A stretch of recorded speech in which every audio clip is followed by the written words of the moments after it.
It was a day where the harsh summer sun still shone strongly. I received a call from my nearby living son, Ethan. He said he'd like me to come over for Caleb's birthday. Our grandson, Caleb, is celebrating his birthday. Caleb is only 5 years old, so celebrating his birthday is quite meaningful. Holding the gift my husband, Robert, and I picked out, I headed over to Ethan's house and rang the doorbell. Upon answering the door, the first thing Ethan did was gesture with his chin, implying that I should prepare some dishes for the party. Suppressing my feelings, I prepared some dishes using the ingredients available in their house for Caleb, today's birthday boy. After arranging them on the dining table, thinking of making it colorful, just as I finished setting up, Ethan's wife, Sarah, spoke up. "We're expecting friends soon, so this is enough." I wasn't sure what she meant by that, but following her statement, Ethan, chuckling, told me to just leave the gift and head home quickly. Feeling embarrassed, I merely looked down, unsure how to act in front of Robert. As for Robert, he observed the couple's arrogant behavior for a while, but eventually whispered, "Guess this will be the last time." People often talk about the importance of education, but I dropped out of high school. I've never been ashamed of dropping out of high school, nor have I regretted not going to college. However, I am aware that society has a particularly harsh perception of it. To be honest, my husband, Robert, not only graduated from a graduate school but also studied abroad, truly a top-tier guy. Robert never judges me based on education, but some folks and relatives mentioned our mismatched educational backgrounds, making me feel guilty. However, Robert never paid any mind to those outside opinions and kept showering me with love, teaching me that real elites don't judge solely based on titles. Granted, it might just be Robert's exceptional nature, but after marrying him, we were blessed with a son named Ethan. I believed parenting was a joint effort, but due to strong requests from Robert's parents, they often took care of Ethan. Around that time, Robert, being busy with his business, I felt reluctant to burden him. Gratefully accepting their offer is something I regret to this day. It's as if Ethan had two sets of parents, a structure that negatively impacted his upbringing. When we cared for him, we disciplined him to be honest, but Robert's parents spoiled him. By the time we realized, Ethan had developed a very arrogant and selfish attitude. He became someone who was reluctant to face challenges, wanted to dominate others, and looked down on them based on his own biased standards. Perhaps not seeing his busy father, Robert, frequently played a role in Ethan's attitude. It became most evident after Ethan graduated from grad school. He began openly disrespecting me due to my educational background. But I knew not everyone was like Ethan, having seen Robert's kindness. Thanks to that, I never let Ethan's words hurt me. Still, I worried that Ethan's attitude would drive people away. I considered discussing it with Robert, but figured Ethan wouldn't change unless something major occurred. However, setting aside such concerns, Ethan experienced his own spring. The year after graduating from graduate school, he joyfully informed us that he was considering marriage. The lady in question is an elegant woman named Sarah, who, he mentioned, has been a friend since high school. Dressed in luxury brands, her elegance caught our eye. They decided not to have a wedding, so we gifted them a lavish photo shoot at a studio. A token from us wishing to celebrate their new journey. Sarah, like me, had dropped out of high school. However, Ethan never looked down on her in the way some might have with me. I was greatly pleased, thinking that this change in his attitude indicated his growth and maturity. However, I was soon to realize that wasn't the case. Shortly after they began their married life, while I was cleaning my house, Sarah called. Apparently, their vacuum cleaner wasn't working, and she wanted me to look at it. I suppressed my initial thought that they could have easily called the manufacturer and decided to head over for my daughter-in-law's sake. Upon arriving at my son and his wife's high-rise apartment in downtown New York, I was directed by the concierge to their room. When Sarah opened the door, both she and a child were inside. I felt a little surprised seeing the child I hadn't met during our initial meeting. Assuming it might be a relative's child they were babysitting, I didn't mention it. The reason I was called was to check on their malfunctioning vacuum. When I opened it up, the filter was completely clogged. While replacing it, I thought, surely they know about changing filters, and just like that, the vacuum started working fine again. "Oh, thank you so much!" Sarah exclaimed as she noticed the vacuum humming back to life. "It wasn't really broken," I explained. "The filter was just full." I showed her the clogged filter. Sarah looked genuinely surprised, as if she'd never seen such a thing before. "I didn't know vacuums could get like that," she said. For a moment, I wondered if she was joking. However, glancing around, I noticed laundry haphazardly hung up and tablecloths wrinkled. I realized that Sarah might not be very good with household chores, an impression I hadn't gotten when we first met. Thinking I might be called upon again for such basic household matters, I decided to give Sarah a brief rundown. "Sarah," I began. "About the vacuum filter." "Oh, when it gets full again, can you take care of it?" she interrupted. I was taken aback by her casual attitude, but Sarah continued. "Ethan told me that if there's any trouble, I should just get you to handle it." I was speechless. Ethan has always looked down on me, but I never imagined that even his wife, Sarah, would treat me like a maid. There's no doubt in my mind he's been saying this. Maybe I was the one who was too caught up in judging people based on their education, thinking Ethan had matured just because he married a woman without a college degree. I felt ashamed of my foolishness. From then on, whenever Sarah felt too lazy to cook or didn't feel like doing chores, she'd take advantage of Ethan and call me. And Ethan, instead of taking care of the household chores himself for Sarah, would summon me as a matter of course to finish all the household tasks at their home. If I ever got a call from Ethan in the evening, it was usually to hear, "Make dinner and clean up," or, "I'd like something American tonight," which meant shopping and preparation, a task that was often burdensome. There was a time when I was asked to babysit and found out that the child I had seen at Ethan's house before was Caleb, Sarah's 5-year-old son from her previous marriage. I wasn't told at our initial meeting, but it seems Sarah had been married and had a child before meeting Ethan. Not wanting to probe into their past, I just did as I was told. Caleb didn't seem too interested in interacting with others, often keeping himself busy with drawing or playing with toys. So babysitting wasn't a big deal. But the frequency of these calls was the real problem. I have my own plans and commitments, but I was summoned day and night. If I ever got there late, I'd get an earful, so little by little, my life began to revolve around Ethan and Sarah. And it wasn't just my household chores with Robert, but I was also saddled with chores at Ethan's house every time they called. I began to feel a fatigue that sleep alone couldn't cure. I didn't want to worry Robert, who was busy with his role as a company CEO, so I tried home exercises and self-massages. But there's only so much an amateur can do. Then, on a summer morning with frequent broadcasts warning about smog and heatstroke risks, I felt unwell and spent an extra 30 minutes in bed. Robert, used to me waking up at the same time every day, quickly noticed and showed concern. But he wouldn't buy my excuse of just feeling a bit lightheaded. The trust between Robert and me was strong.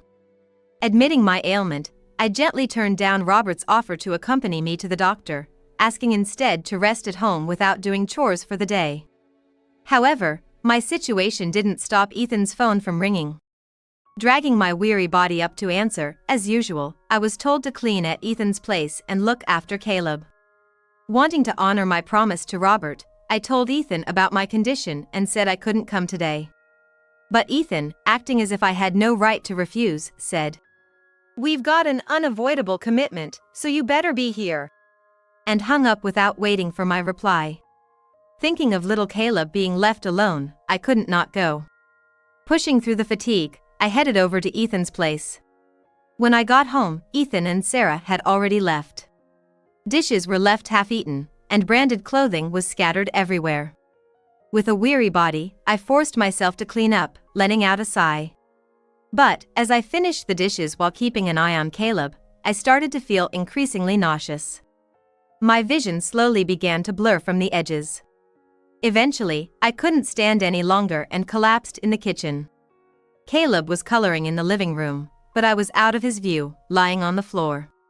The only thing I could muster was a weak awareness, I couldn't even call out and just curled up helplessly. Caleb, being a focused child, would probably not look up from his coloring for a while. I tried hard to move, thinking if I could just drink some water, but I couldn't get up. The more I strained, the worse I felt. My consciousness began to fade, and at some point, I thought I'd finally be at peace. Then, the front doorbell rang, and Robert entered the room.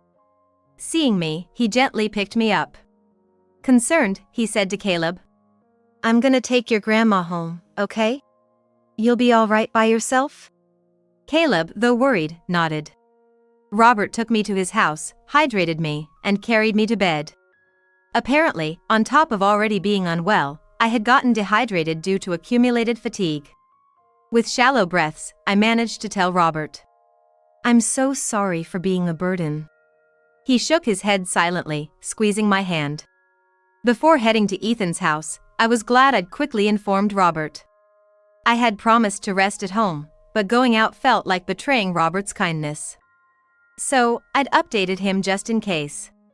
True to his word, Robert had come to pick me up from Ethan's place after wrapping up his work. And it couldn't have been more timely. Feeling safe in bed, I drifted into a deep sleep. When I woke up, it was already dinner time. Feeling rejuvenated after some rest and hydration, I headed to the kitchen to prepare dinner. To my surprise, a meal, probably prepared by Robert, was already set, just waiting to be served. Looking around, I found Robert sitting on the couch, engrossed in a magazine. Noticing I was up, he looked up and asked with concern, "You all right?" I replied with a thankful smile. "Thanks to you, yes. And thank you for preparing dinner." Chuckling, Robert said, "No problem at all." The relaxed atmosphere was heartwarming. As we finished our dinner, sitting on the sofa, Robert started. "About Ethan." Feeling the problem was no longer mine alone, I decided to open up. I explained how Sarah wasn't skilled at household chores and how Ethan kept pushing tasks onto me. The child at home was Sarah's from her previous marriage, named Caleb. Due to the responsibilities dumped on me, I often felt fatigued and couldn't manage my health properly.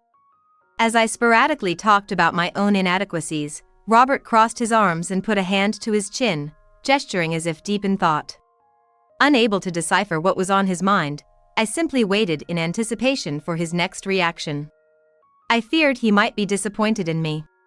But when he looked at me again, his expression was calm, suggesting I stop visiting Ethan's place.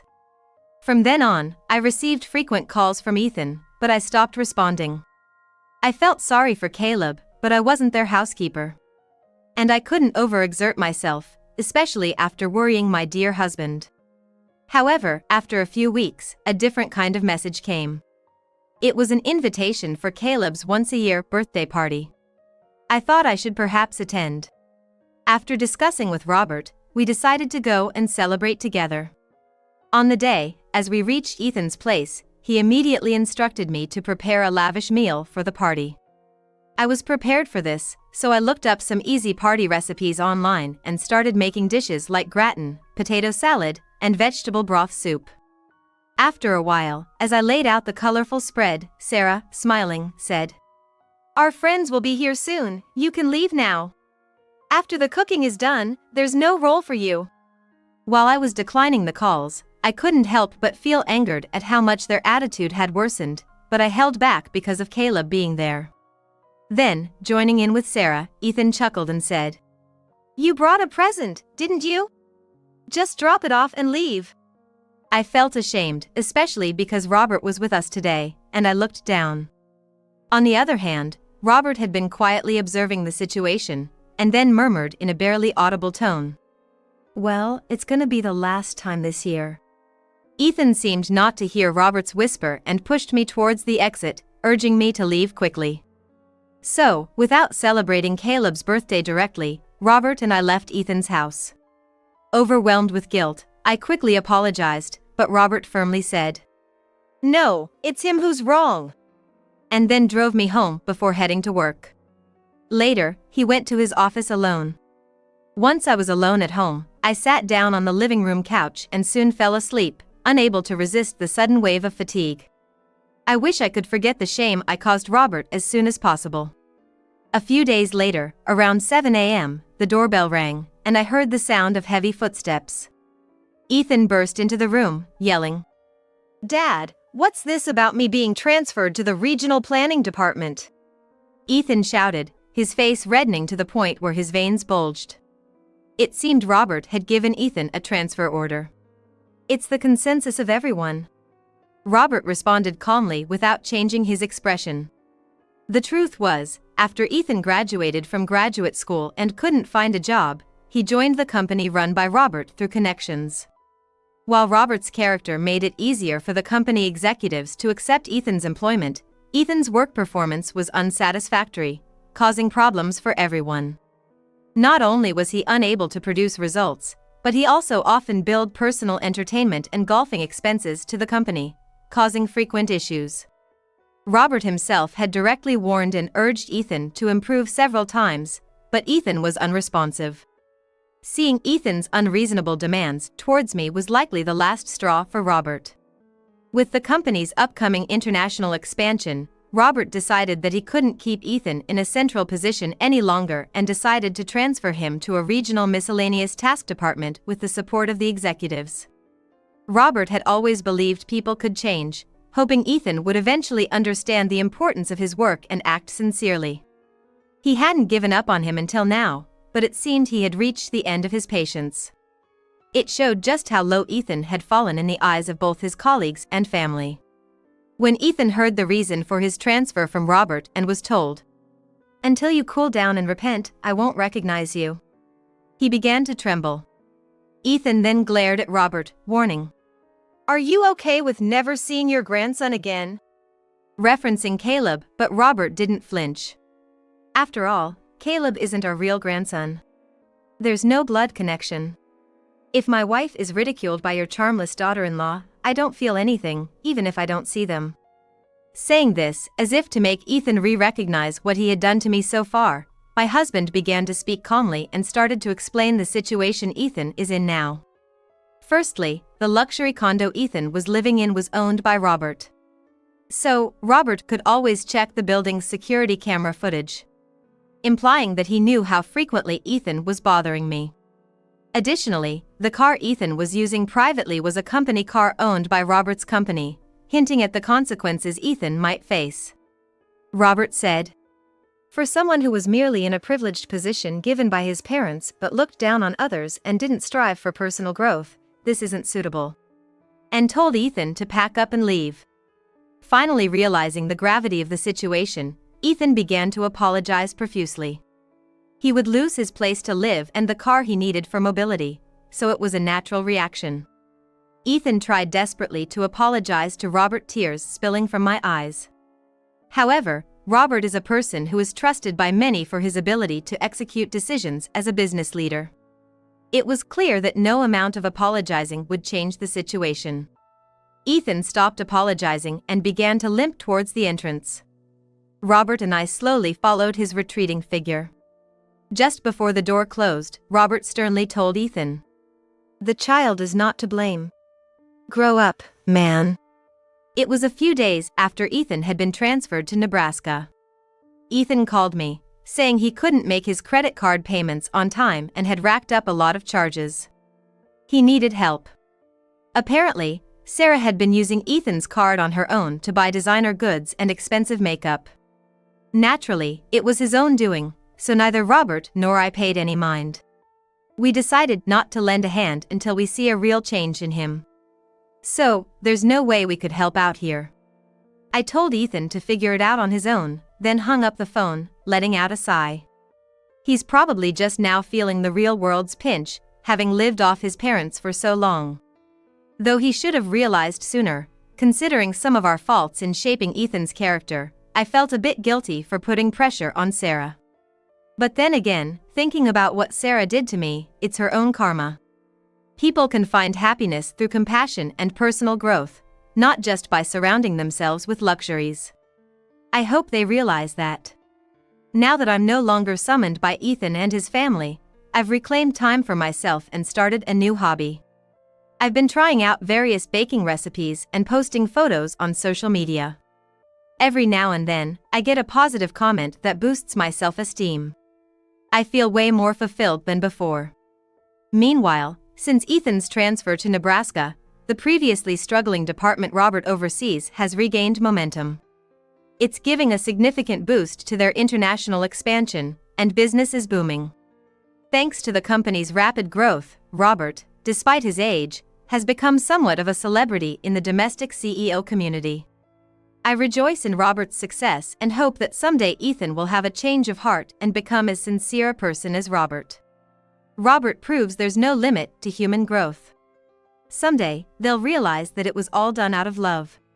When that day comes, I'll be happy to cook a meal for Ethan and his family.